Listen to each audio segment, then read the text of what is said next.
مصر احتلونا كل العالم، مفيش حد ما احتلش مصر، ومفيش مرة خرجنا حد من اللي احتلنا. ما عملناش حرب ابدا عشان نطلع، بقوا يزهقوا ويمشوا ويخرجوا لوحديهم. نفسهم يقعدوا لهم كده 100 سنة 120 سنة وبعدين يزهقوا. السلام عليكم. من اكتر المقولات المستفزه اللي الواحد بيسمعها في حياته اللي لسه متقاله من شويه دي من الاستاذ عمر الشريف. استاذ عمر الشريف حضرتك قامه وحاجه كبيره قوي في مجال الفن والتمثيل، لكن حضرتك اللي في دماغك ده الله يرحمك يعني كان نتيجه، او انت واللي زيك اللي بيقولوا نفس الكلام الاهبل ده نتيجه تعليم الاستعمار. يعني عمر الشريف اتعلم ايام الانجليز، فعمره ما هيطلع او عمر ما الانجليز هيعلموه ان بلده دي كانت بلد عظيمه، ان بلده كانت عندها اعظم حضاره في الدنيا في العصور القديمه، وكانت حضاره العالم الاسلامي في العصور الوسطى. هيقول له انت طول عمرك محتل، بيخش يحتلك يطلع محتل تاني، طول عمركم جرابيع وفلاحين، طول عمركم ملكوش لازمه. ليه بقى؟ بيقتل العزيمه جواك، فاهمني؟ وللاسف كلام استاذ عمر الشريف بتلاقي فيه ناس كتير مصريين بتردده.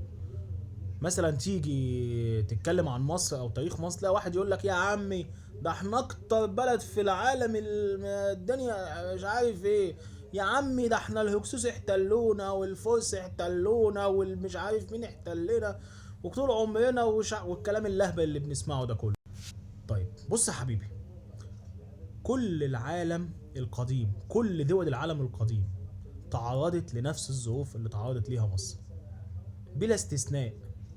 الهند، الصين، العراق، ايران، اليونان، ايطاليا، كل دول العالم القديم تعرضت للي تعرضت ليه مصر من غزو واحتلال. كل دول العالم كان ليها حضارات وقت قوة وكان ليها اوقات ضعف زي مصر بالظبط. مثلا هديك مثال لدولة من الدول اللي احتلت مصر، اليونان ديت اللي هي بلد الاسكندر.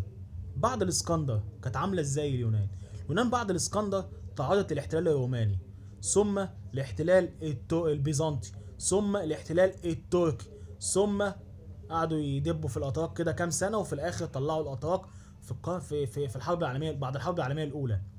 يعني اليونان قعدت حوالي 2000 سنه تتعرض للاحتلال والغزو، ناس رايحه وناس جايه، وكانت حالتهم منيله ب60 نيله. الهند تعرضت للاحتلال من اليونانيين ومن الفرس ومن البرتغاليين ومن المسلمين العرب ومن المغول ومن الانجليز. عمرك شفت واحد هندي قال نفس الكلام اللي قاله الاستاذ عمر الشريف؟ عمرك شفت اميتاب باتشان طلع قال لك احنا طوب الارض احتلنا وعمرنا ما طلعنا محتل ولا مش عارف ايه؟ مع العلم الهنود كانوا هم اللي فعلا الناس بتشيل ناس وناس بتجيب ناس، مش احنا. الصين، انت عارف ان الصين ديت تعرضت لانواع كتير من الغزو، ان الصين ديت احتل اجزاء منها العرب واحتلوها المغول واحتلوها اليابانيين، والانجليز كانوا فارضين عليها الاتاوه لسنين وسنين. عمرك شفت صيني طلع قال الكلام العبيط اللي احنا بنقوله ويقلل من حضاره بلده ومن عظمه بلده؟ مش هتلاقي الكلام ده ابدا.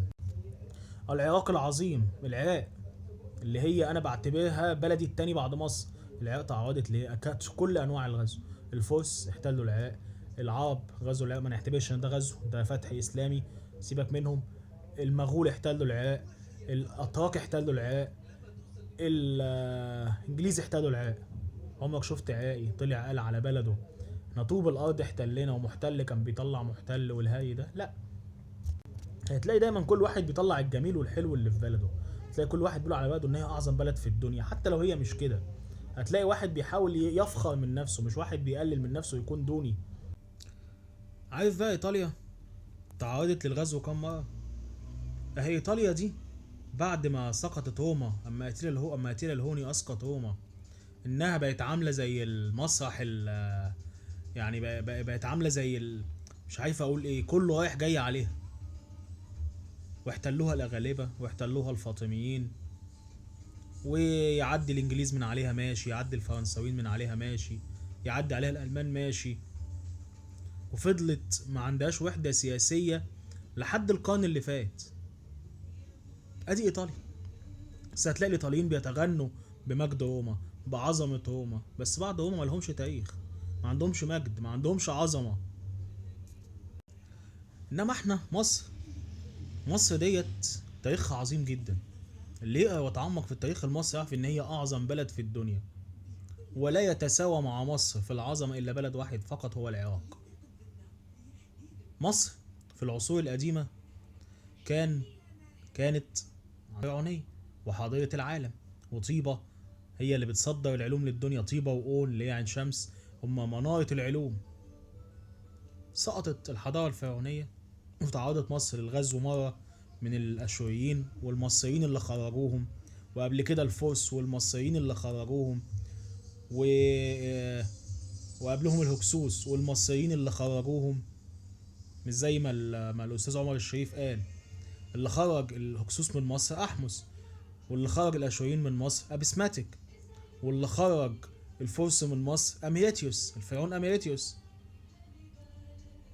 دخل وانتهى العصر الفرعوني بالغزو فعليا ان الفرس احتلوا مصر فعلا بعد هزيمه اخر فرعون مصر اللي هو نختنبو الثاني بسبب خيانه حصلت هنبقى نتكلم عليها في فيديو بعد كده. ولكن مصر كانت يعني كان المصريين بيقاوموا بيحاربوا. يعني حتى جيش قمبيز الفارسي لما الفرس غزوا مصر في زمن قمبيز الفارسي، جيش قمبيز ده اختفى في الصحراء. كان في مقاومه. هو بيقول لك ان تهف الرماية المتحركه، لا، كان في مقاومه وفي ملك وفي امير اسمه باتيباست تحاربهم. كان امير الواحات الداخله. كانت مدينه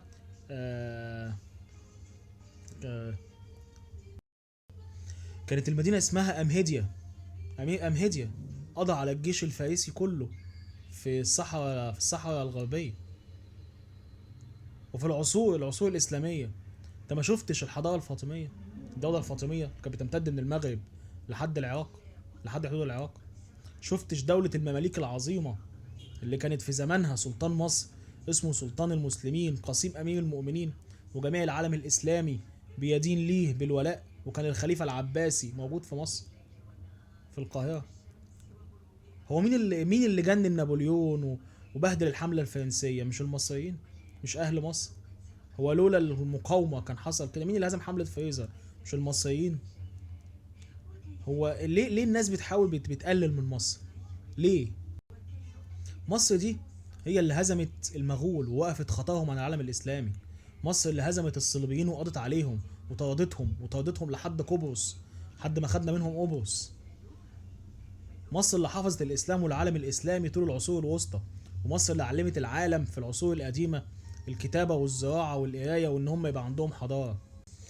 خلاصه اللي عايز اقوله في الفيديو، اوعى تقلل من بلدك، ان بلدك بلد عظيمه. لما انت هتقول على بلدك حاجه وحشه هتلاقي واحد غريب معفن جربوع يقول عليها حاجات وحشه. سبت انت ايه للناس اللي بتحاول تسرق تاريخك زي الافروسنتك وللجماعه اللي تحت الجيئه السو اللي تحت مننا، ولا الخلايجه اللي انت متصور معاهم يا عم عمر يا شريف انت في الفيديو. سيب الناس يقولوا علينا ايه. لما انت مصري تقول على بلدك كده، عايز الناس تقول عليك ايه؟ المهم يا رب تكونوا استفدتوا من الفيديو، ويا ريت بس اللي يشوف الفيديو دوت يكون فهم ويحاول يفهم غيره. واسف لو طولت عليكم. السلام عليكم.